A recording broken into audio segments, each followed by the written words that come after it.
Hello friends, welcome back சித்தர்வாக் channel நண்பர்களே. எனக்கு இந்த வீடியோவில் பார்த்தீங்கன்னு வச்சுக்கோங்களேன், மிக மிக முக்கியமான ஒரு ஜோதிட வாக்கை தான் இப்போ இந்த வீடியோவில் அதிரடியாக பார்க்க போகிறோம். அதாவது ஜூன் மாதம் 21ஆம் தேதி அன்னைக்கு பார்த்தீங்கன்னு வச்சுக்கோங்களேன், ஆணி பௌர்ணமியானது வருது. அன்று வரக்கூடிய ஆணி பௌர்ணமி ரொம்ப சிறப்பான ஒரு பௌர்ணமியாக கருதப்படுது. அந்த பௌர்ணமி அன்னைக்கு பார்த்தீங்கன்னு வச்சுக்கோங்களேன், மிக மிக முக்கியமான யோகமானது உருவாகுது. அந்த யோகத்தினால ஒவ்வொரு ராசிக்காரங்களுக்கும் தலையெழுத்து மாறும் என்று சொல்லப்பட்டிருக்கு. அந்த தலையெழுத்து மாறக்கூடிய பலன்களை தான் ஒவ்வொரு ராசிக்காரங்களுக்கும் ஷேர் பண்ணிகிட்ருக்கேன். அதில் இன்றைக்கி இந்த வீடியோவில் எந்த ராசிக்காரங்களுக்கு ஷேர் பண்ண போகிறேன்னா, மிதுன ராசிக்காரங்களுக்கு ஷேர் பண்ண போகிறேன்.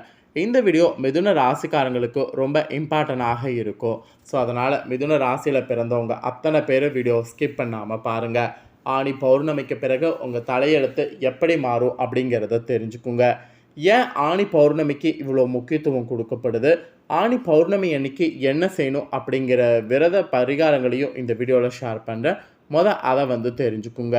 வேண்டக்கூடிய வரம் அருளக்கூடிய சக்தி ஆணி பௌர்ணமிக்கு இருக்குது. இந்த ஆணி பௌர்ணமி அன்னைக்கு விரதம் இருந்து வழிபாடு செய்யக்கூடிய முறையை ஒவ்வொருவருமே தெரிஞ்சு நாம் அதை பண்ணணும். ஸோ முதல்ல அது என்னங்கிறத ஷேர் பண்ணுறேன், அதை நோட் பண்ணிக்கோங்க. ஒவ்வொரு மாத பௌர்ணமிக்கும் ஒரு தனி சிறப்பு இருக்குது. இந்த நாளில் நிலாதான் முழு பிரகாசத்தோடு பரிமாணிக்கிறது. இதனால் வானத்தில் எழக்கூடிய நேர்மறை அதிர்வலைகள் பூமியை பார்த்திங்கன்னு வச்சுக்கோங்களத்தோடு பௌர்ணமியில் விரதம் இருந்து வழிபாடு செய்தால் எண்ணற்ற பலன்களை நாம் வாழ்க்கையில் பெறலாம். பௌர்ணமி தினத்தில் அம்பிகை வழிபாடு செய்கிறது ரொம்ப உகந்தது. இந்த நாளில் நாம் செய்யக்கூடக்கூடிய பூஜையால் அம்பிகையினுடைய பரிபூர்ண அருளை நாம் பெறலாம் என்பது ஆன்மீக அன்பர்களுடைய வாக்காகவே சொல்லப்படுது. அதுவும் பௌர்ணமி நாளில் வீட்லேயும் சரி, குலதெய்வ கோவில்லையும் சரி விளக்கேற்றி வழிபாடு செய்கிறதுனால கூடுதல் சிறப்பான பலன்களை நம்ம வாழ்க்கையில் பெற முடியும். அதுதான் ஒரு உண்மையான விஷயம். வீட்டிற்கு அருகில் இருக்கக்கூடிய அம்பிகை ஆலயங்களில் நடைபெறக்கூடிய அபிஷேகம், அன்னதானம், சிறப்பு பூஜை, விளக்கு பூஜை, இந்த மாதிரி எந்த பூஜை வழிபாடுகள்லையும் கலந்து கொள்ள வேண்டும். வீடுகளில் அவரவர் குலதெய்வ வழிபாட்டுக்கு பிறகு குங்குமம் அல்லது மஞ்சள் கொண்டு தெய்வ மந்திரங்களை 108 முறை சொல்லி அர்ச்சித்து வழிபாடு செய்யணும்.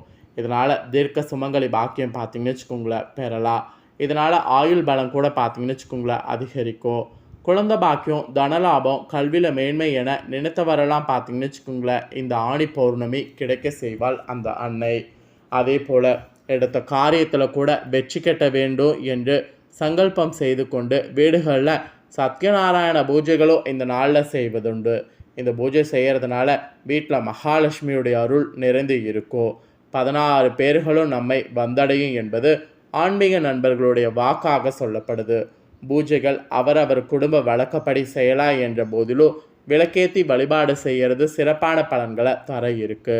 எல்லா பௌர்ணமிக்குமே சிறப்பு வாய்ந்தவை என்ற போதிலும் நம்ம வினைகளும் தேவைகளும் ஏற்ப குறிப்பிட்ட தினத்தில் வழிபாடு செய்து வாழ்வில் மேன்மை அடையலாம். அதில் ஒன்று தான் இந்த ஆணி பௌர்ணமி.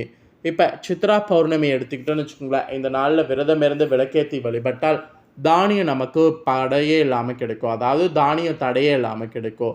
இதே வைகாசி பௌர்ணமியில் விரதம் இருந்து விளக்கேற்றி வழிபாடு செய்தால் திருமணம் ஆகாமல் இருக்கிறவங்களுக்கு திருமணம் கைகூடும். இதே ஆணி பௌர்ணமியில் விளக்கேற்றி வழிபாடு செய்தால் குழந்தை பாக்கியம் இல்லாமல் இருக்கிறவங்களுக்கு குழந்தை பாக்கியம் கிடைக்கும். இதே ஆடி பௌர்ணமியில் வழிபாடு செய்தால் விளக்கேற்றினால் வளமும் நலமும் அதிகரிக்கும். இதே ஆவணி பௌர்ணமியில் விளக்கேற்றி வழிபாடு செய்தால் செல்வ வளமும் பிறகும்.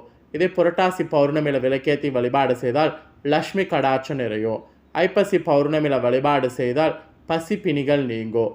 கார்த்திகை பௌர்ணமியில் வழிபாடு செய்தால் ஆரோக்கியம் கூடும், புகழும் ஓங்கும். மார்கழி பௌர்ணமி சேம்தான், அங்கு வழிபாடு செய்தால் உடல் ஆரோக்கியம் மேம்படும். தை பௌர்ணமியில் விளக்கேற்றி வழிபாடு செய்தால் துன்பம் விலகும். பங்குனி பௌர்ணமியில் விளக்கேற்றினால் தர்மம் செய்த பலன் கிடைக்கும். இப்படி ஒவ்வொரு மாதம் வரக்கூடிய பௌர்ணமியில் விளக்கேற்றி வழிபாடு செய்தால் இல்லங்கள் தெய்வங்கள் சூடிக்கொள்ளக்கூடிய ஆலயமாக மாறும். அனைத்து வளங்களும் கிடைக்க பெற்று வாழ்வில் வளம் பெற முடியும். இப்போ வரக்கூடிய பௌர்ணமி ஆணி பௌர்ணமி. இந்த பௌர்ணமியில் வழிபாடு செய்தால் குழந்தை இல்லாமல் இருக்கிறவங்களுக்கு குழந்தை வரம் கிடைக்கும். அட் த சேம் டைம் இந்த ஆணி பௌர்ணமி பார்த்திங்கன்னு வச்சுக்கோங்களேன், தெப்ப திருவிழா இந்த மாதிரி பயங்கரமான திருவிழாக்களும் நடைபெறும். அதனாலேயே இந்த ஆணி பௌர்ணமி பார்த்திங்கன்னு வச்சுக்கோங்களேன் ஒரு சிறப்பான ஒரு இதுவாக கருதப்படுது. ஸோ ஆணி பௌர்ணமி வரக்கூடிய இந்த நாள் அன்னைக்கு மூல நட்சத்திரத்தில் கிரகங்களிடையே பெரிய மாற்றம் ஏற்படுது. இதனால் ஒவ்வொரு ராசிக்காரங்களுக்கும் தலையெழுத்து மாறப்போகுது. அதில் மிதுன ராசிக்காரங்களுக்கு என்ன மாதிரி தலையெழுத்து மாறும் அப்படிங்கிறத பார்க்க போகிறோம். ஸோ மிதுன ராசிக்காரங்க உங்களுக்கான தலையெழுத்து எப்படி இருக்கும் அப்படிங்கிறத தெளிவாக இந்த வீடியோவில் வந்து இப்போ தெரிஞ்சுக்குங்க.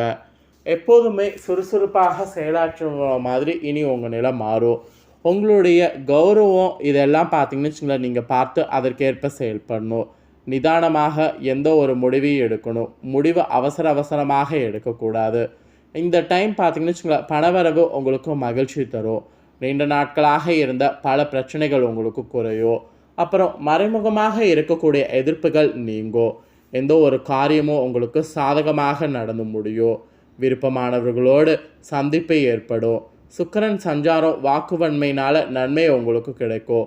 நோய் நீங்கி உடல் ஆரோக்கியம் உண்டாகும். ஸோ இந்த மாதிரி பாசிட்டிவாக பார்த்தீங்கன்னு வச்சுக்கோங்களேன், பல சம்பவங்கள் வந்து நடக்கும். அப்புறம் தொழில் வியாபாரம் கூட திட்டமிட்டபடி சிறப்பாக நடக்கும். பழைய பாக்கிகள் எல்லாம் வசூலாகும்.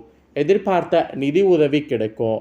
அரசாங்கம் மூலம் நடக்க வேண்டிய காரியங்கள் சாதகமாக நிலை உங்களுக்கு காணப்படும். உத்தியோகத்தில் இருக்கக்கூடியவங்களுக்கு வேலை பளு வீண் அலைச்சல் குறையும். எதிர்பார்த்த அதிகாரம் அந்தஸ்து கிடைக்கும். சாமர்த்தியமான பேச்சால் எல்லாவற்றையும் பார்த்தீங்கன்னு வச்சுக்கோங்களேன் சமாளிக்க முடியும். அப்புறம் குடும்பத்தில் பார்த்தீங்கன்னு வச்சுக்கோங்களேன் நிம்மதியானது உண்டாகும். கணவன் மனைவிக்கிடையே நெருக்கம் அதிகரிக்கும். வீட்டிற்கு தேவையான பொருட்களை வாங்குவீங்க. பிள்ளைகள் மூலம் மன மகிழ்ச்சி ஏற்படும். அதே நேரத்தில் அவர்களால் செலவும் வரும். அதை மட்டும் கொஞ்சம் கண்ட்ரோல் பண்ணிக்க பாருங்கள். பெண்கள் உங்களது முயற்சிகளுக்கு எடுத்த குட்டுக்கட்டைகள் எல்லாமே இனியாகலும். எடுத்த காரியத்தை சிறப்பாக செய்து முடிக்க முடியும். கையில் காசு பொருளும். அதனால் இந்த பௌர்ணமியை மட்டும் மிதுன ராசிக்கார பெண்கள் விட்டுறாதீங்க.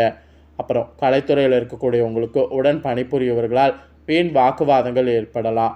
எனவே அவங்களோடு கவனமாக இருக்கிறது நல்லது. சாதுரியமான பேச்சின் மூலம் காரிய வெற்றி உண்டாகும். பிரிந்து சென்றவர்கள் மீண்டும் தேடி வருவாங்க. மற்றவர்களை திருப்தி அடைய செய்யக்கூடிய வகையில் உங்களது செயல்கள் இருக்கணும்.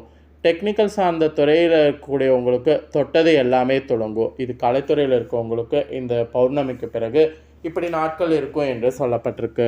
இதே அரசியலில் இருக்கவங்களுக்கு என்ன சொல்லப்பட்டிருக்குன்னா, முக்கிய நபர்களுடைய உதவிகள் வந்து கிடைக்கும். தன்னம்பிக்கையானது அதிகரிக்கும். விடாமுயற்சியோடு ஈடுபட்டிங்கன்னா காரியங்களை வெற்றி பெறுவீங்க. விருப்பங்கள் கைகூடும். அடுத்தவரை அதிகாரம் செய்யும்போது கவனமாக இருக்கணும். வீண் பகை ஏற்படலாம். ராசியாதிபதி புதன் ராகுக்கு கேந்திரம் பெறதுனால மற்றவர்களுக்கு பொறுப்புகளை ஏற்காமல் இருக்கிறது நல்லது. வீண் அலைச்சல்கள்லாம் ஏற்படும். அதனால் கொஞ்சம் அரசியலில் இருக்கிறவங்க கவனத்தோடு செயல்படணும்னு எச்சரிக்கை விடுக்கப்பட்டிருக்கு. இதே மாணவர்களுக்கு கல்வி பற்றிய பயம் நீங்குமா? எதிர்காலம் பற்றிய திட்டம் தோன்றுமா? ஆசிரியர்களுடைய உதவி வந்து கிடைக்குமா? இது மாணவர்களுக்கு சொல்லப்பட்ட பாசிட்டிவான விஷயம். அது மட்டும் இல்லாமல் இந்த மாதம் தைரியமாக எந்த காரியத்தையும் செய்திங்கன்னா அதை உங்களால் முடிக்க முடியும். அப்புறம் சகோதரர்கள்லாம் இருந்தாங்கன்னா அவங்க மூலிமா உங்களுக்கு நன்மை உண்டாகும். பணவரவு கூட எதிர்பார்த்தபடி இருக்கும். வாகனங்களில் ஓட்டி செல்லும் போது மட்டும் கவனமாக இருக்கணும். புதிய ஆர்டர்கள் கிடைக்கிறதுலையும் அப்படி தான் அலைய வேண்டியது இருக்கும். ஆனால் அலைஞ்சிங்கன்னா கண்டிப்பாக கிடைக்கும். உத்தியோகத்தில் இருக்கக்கூடிய உங்களுக்கு இடமாற்றலாம் பார்த்தீங்கன்னு வச்சுக்கோங்களேன் சாத்தியமாகும். பதவி இறக்கம் ஆகியவற்றெல்லாம் சிந்திக்க வேண்டியது இருக்குது. குடும்பத்தில் இருப்பவர்களோடு மனஸ்தாபங்கள் ஏற்படும். அதனால் குடும்பத்தில் இருப்பவர்களோடு நிறைய விட்டு கொடுத்து போகணும். நிறைய பார்த்தீங்கன்னு வச்சுக்கோங்களேன் மனத்துணிவு உங்களுக்கு வேண்டும். பணவரவு அப்போ தான் எதிர்பார்த்தபடி திருப்திகரமாக இருக்கும். காரிய வெற்றிக்கு கூட தேவையான உதவிகள் வந்து அப்போ தான் உங்களுக்கு கிடைக்கும். விளையாட்டு போட்டிகளில் பங்கேற்கும் போது கவனமாக இருக்கணும். இல்லைனா அடிப்படை வாய்ப்பு இருக்குது. ஸோ மிதுன ராசிக்காரங்களுக்கு இந்த மாதிரிலாம் பார்த்தீங்கன்னு வச்சுக்கோங்களேன் பௌர்ணமிக்கு பிறகு நாட்கள் செல்லும் என்று உங்களுக்கான இந்த தாள்களானது குறிப்பிடப்பட்டிருக்கு. ஸோ குறிப்பிடப்பட்டதை தெளிவாக இந்த வீடியோவில் வந்து எக்ஸ்பிளைன் பண்ணிட்டேன். எக்ஸ்பிளைன் பண்ணதை ஒவ்வொருவருமே மிதுன ராசிக்காரங்க உங்களுக்கான தாள்கள் என்னங்கிறத தெரிஞ்சிருப்பீங்க. ஸோ தெரிஞ்ச இந்த தாள்களுக்கேற்ப நடந்து பலனடைங்க. ஸோ இந்த வீடியோவை இப்போ நீங்கள் பார்த்து முடிச்ச உடனே இதை லைக் பண்ணி உங்கள் ஃப்ரெண்ட்ஸ் ஃபேமிலிக்கு ஷேர் பண்ணுங்கள். உங்கள் ஃப்ரெண்ட்ஸ் ஃபேமிலியில் இருக்கிறவங்களும் வீடியோ பார்க்கட்டும். அவங்களும் உங்களை போல் மிதுன ராசிக்காரங்களாக இருந்தாங்கன்னா இந்த தாள்களை தெரிஞ்சுக்கிட்டோம். ஸோ தெரிஞ்சு இதற்கேற்ப நடந்து பலனடையட்டும். ஸோ கண்டிப்பாக வீடியோ லைக் பண்ணி ஷேர் பண்ணுங்கள். உங்கள் ஃப்ரெண்ட்ஸ் ஃபேமிலியில் இருக்கக்கூடிய மிதுன ராசிக்காரங்களும் இதை பார்த்து பயனடையட்டும். மேலும் இதே போல் புதிய அப்டேட்டான நிறைய வீடியோ நம்ம சேனலில் போடப்படும். அதை எல்லாத்தையுமே உடனுக்குடனே தெரிந்து கொள்ள மறக்காமல் நம்ம சேனலை சப்ஸ்கிரைப் பண்ணுங்கள். கூட பெல் பண்ண ப்ரெஸ் பண்ணுங்கள். ஃபஸ்ட் டைம் பார்க்குறவங்க சப்ஸ்கிரைப் பண்ணாதவங்க சப்ஸ்கிரைப் பண்ணி பெல் பண்ண ப்ரெஸ் பண்ணிட்டீங்கன்னா இனி நான் போடுற மற்ற அப்டேட்டான எல்லா வீடியோஸும் உடனுக்குடனே தெரிஞ்சு கொள்ளலாம். ஸோ மறக்காமல் சப்ஸ்கிரைப் பண்ணலன்னா சப்ஸ்கிரைப் பண்ணி பெல் பண்ண ப்ரெஸ் பண்ணுங்கள். இதே போல் சுவாரஸ்யமாக வேறொரு புதிய அப்டேட்டான தகவல்களோடு மீண்டும் இன்னொரு வீடியோவில் வந்து சந்திக்கிறேன். நன்றி.